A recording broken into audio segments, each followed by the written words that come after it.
नमस्कार, आपण पाहत आहे लोकाधिकार न्यूज. लोकाधिकार न्यूजमध्ये आपले स्वागत आहे. लातूरच्या पोलीस भरतीमध्ये उमेदवारांनी कोणत्याही आमिषाला बळी पडू नये. पोलीस अधीक्षक सोमय्या मुंडे.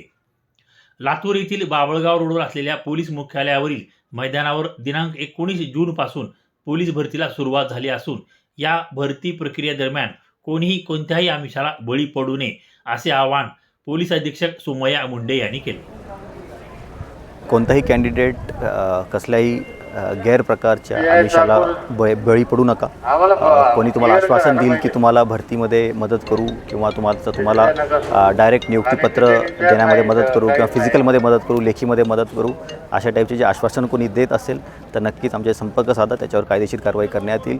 कोणत्याही उमेदवाराने अशा टाईपच्या आमिषावर, गैरआमिषावर विश्वास ठेवायचा नाही आहे आणि पोलीस प्रशासनाला सहकार्य. लोकाधिकार न्यूज, लातूर.